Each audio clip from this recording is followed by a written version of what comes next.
Hello friends, welcome to my YouTube channel. आज Bihar special का हमारा क्लास नंबर 12 होगा। आज के क्लास में हम बिहार का अफवाह तंत्र, ड्रेनेज सिस्टम ऑफ बिहार पढ़ेंगे, जो कि बहुत ही इम्पोर्टेंट टॉपिक है। इस टॉपिक से क्वेश्चन निश्चित ही पूछे जाते हैं। ये बहुत ही इम्पोर्टेंट टॉपिक है। तो इसकी शुरुआत हम करते हैं। बिहार का अफवाह तंत्र, drainage system of Bihar. Bihar का नदी तंत्र मुख्यतः गंगा नदी पर आधारित है। जैसा कि आप जानते हैं कि बिहार को गंगा नदी दो भागों में बांटती है, उत्तरी बिहार, दक्षिणी बिहार। गंगा नदी बिहार के एकदम बीचों बीच से होकर के गुजरती है। तो कह रहे हैं यहाँ की जो मुख्यतः गंगा नदी पर आधारित है। गंगा नदी देश तथा बिहार की एक प्रमुख नदी है, जो कि बिहार के लगभग बीच से पश्चिम से पूरब की ओर बहती है। पश्चिम से पूरब की ओर बहती है। इस क्षेत्र में बिहार और यूपी के सीमा पर गंगा, गंडक, घाघरा को ही सरयू कहते हैं, और कर्मनाशा मिलकर निर्धारित करती है। उत्तर बिहार का मैदानी भाग मैदानी गंगा तथा उसकी सहायक नदियों के बाढ़ से अधिक प्रभावित होता है। बिहार में गंगा नदी का ढाल धीमा होने के कारण बाढ़ का कारण बनता है। गंगा की गहराई 100 फीट 31 मीटर से भी ज़्यादा है। इसकी कुल लंबाई 25 से 25 किलोमीटर है। कई बार एग्ज़ाम में पूछा गया है कि गंगा की जो लंबाई है वो कितनी है। तो इसका क्या है, गंगा की कुल लंबाई कितनी है, 2525 किलोमीटर, जबकि बिहार में यह मात्र 445 किलोमीटर बहती है। पूरी लंबाई 25 से 25 किलोमीटर है और बिहार में इसकी लंबाई 445 किलोमीटर है। गंगा नदी बिहार में बक्सर के चौसा से प्रवेश करती है। यह क्वेश्चन भी कई बार पूछा गया है कि बिहार में गंगा नदी कहाँ से प्रवेश करती है। तो हमारा क्या होगा आंसर, बक्सर के चौसा से प्रवेश करती है तथा कटिहार से बाहर निकलती है, और यहाँ से कटिहार से बाहर निकलती है। गंगा बिहार के 12 जिलों से बहती है। ये भी बहुत इम्पोर्टेंट टर्म है कि गंगा जो है वो बिहार के 12 जिलों से होकर के बहती है। प्रवेश कहाँ करती है, बक्सर के चौसा से, यहाँ से, और निकलती कहाँ है, तो कटिहार से होकर के निकलती है। ये हमारा बिहार का एक रफली मैप है। यहाँ पे कुछ ये ज़िलों को हम यहाँ लिखे हैं, क्रमबद्ध किए हैं कि कौन कौन सी ऐसी ज़िला है जिससे होकर के गंगा नदी बहती है। जैसा कि हमने ऊपर पढ़ा कि 12 ऐसे ज़िले हैं जिससे होकर गंगा नदी बहती है। तो सबसे पहले ये बक्सर में प्रवेश करती है। फिर बक्सर, भोजपुर, सारण, वैशाली, पटना, समस्तीपुर, बेगूसराय, लखीसराय, खगड़िया, मुंगेर, कटिहार, भागलपुर। ये 12 ही ज़िला फ्रेंड्स आपको याद होना चाहिए। इसमें से कई बार ऐसे क्वेश्चन पूछ लिए जाते हैं जिसमें कि 3 सही ऑप्शन दे देते हैं और एक गलत ऑप्शन दे करके पूछ लेते हैं कि कौन सा ऐसा ज़िला है जहाँ से होकर गंगा नदी नहीं बहती है। तो जब तक आपको ये 12 के 12 ज़िले याद नहीं होंगे तब तक आप इसका सही जवाब नहीं दे सकते हैं। तो ये इतना ज़्यादा कठिन भी नहीं है, हम बहुत आसानी से इसे याद कर सकते हैं। बक्सर में चौसा से प्रवेश करती है, भोजपुर, ऊपर में सारण, गंगा के ऊपर सारण, फिर गंगा के ऊपर वैशाली, नीचे पटना, आगे बढ़ते हैं फिर समस्तीपुर, नीचे लखीसराय, फिर उसके ऊपर बेगूसराय, फिर आगे बढ़ कर के खगड़िया, मुंगेर, फिर आगे बढ़ते हैं तो भागलपुर, और उसके बाद कटिहार से होते हुए गंगा नदी निकल जाती है। तो ये आप इसी तरह अपने नोट्स में, अगर आप नोट्स बना रहे होंगे तो लिख लेंगे और एक एक करके सभी जिलों का नाम लिखेंगे। मैं आपको यहाँ पे काउंट करवा देती हूँ। 1 2 3 4 5 6 7 8 9 10 11 12 ये वो ज़िले हैं जहाँ से होकर के गंगा नदी प्रवाहित होती है बिहार में। तो बिहार की नदियों को 2 भागों में बांटा गया। अब नदी की बात करें तो गंगा नदी बिहार के बीचों बीच से होकर के गुजरती है, और बिहार की सारी नदियाँ जो है वो गंगा पर ही डिपेंड करती है। तो इस तरह से हम नदी को 2 भागों में बांट करके पढ़ेंगे गंगा के आधार पर ही। कि ये देखिए, उत्तर बिहार की नदियाँ जिसे हिमालयी नदियाँ कहेंगे, और दूसरा है दक्षिण बिहार की नदियाँ या पठारी नदियाँ। तो बिहार के नदियों को, बिहार के अफवाह तंत्र को हम 2 पार्ट में डिवाइड करके पढ़ेंगे, जिसमें पहला पार्ट हमारा होगा उत्तर बिहार की नदियाँ, हिमालयी नदियाँ भी जिसे कहेंगे, और दक्षिण बिहार की नदियाँ या फिर इसे पठारी नदियाँ भी कहेंगे। तो सबसे पहला है उत्तर बिहार की नदियाँ। इन नदियों में जो सबसे पहला क्रम है वो है घाघरा नदी। सारे नदियों को मैं आपको मैप पर दिखाऊंगी, एक एक करके दिखाऊंगी। अब अगर आप 2 से 4 बार उस वीडियो को देख लेंगे, आप देख लेंगे कि किस नदी के बाद कौन सी नदी आ रही है, तो आप यकीन मानिए फ्रेंड्स, ये आपके टंग पर होगी। आप आंख बंद करके बता सकते हैं कि बिहार में कौन नदी कहाँ से बह रही है।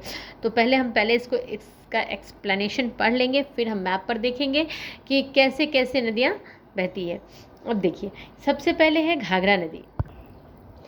घाघरा नदी, यह नदी उत्तर बिहार की एक प्रमुख नदी है। घाघरा नदी को ही हम सरयू नदी भी कहते हैं।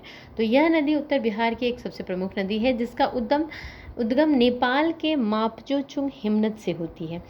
इस नदी को यूपी में सरयू के नाम से जाना जाता है। मैंने बताया आपको कि घाघरा नदी को ही सरयू कहा जाता है।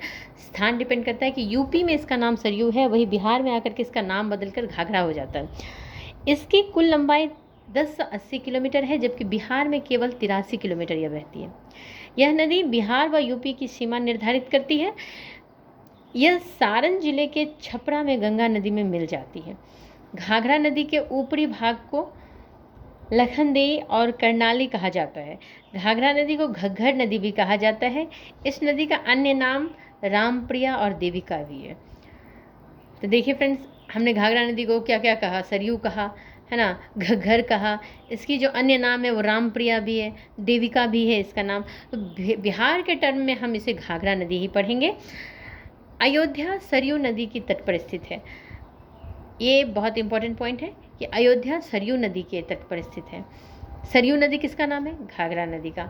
तो चूंकि अयोध्या यूपी में है, इसलिए हमने कहा कि अयोध्या सरयू नदी के तट पर स्थित है।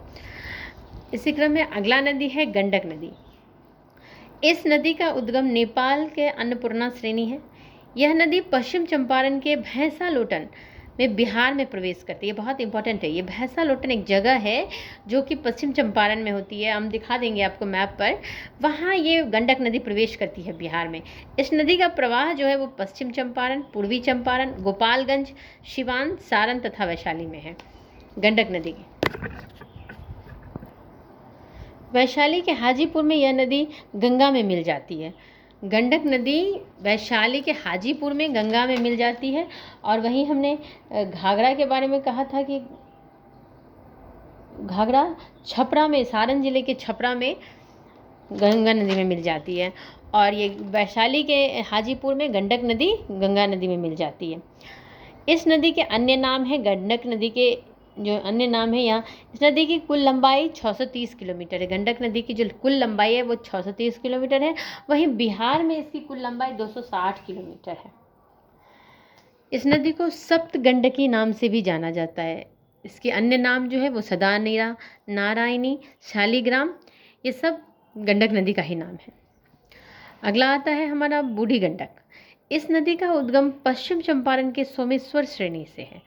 आप देखेंगे कि हमने पिछले के 2 नदियों के बारे में पढ़ा कि उसका उद्गम स्थल कहाँ है, तो नेपाल है।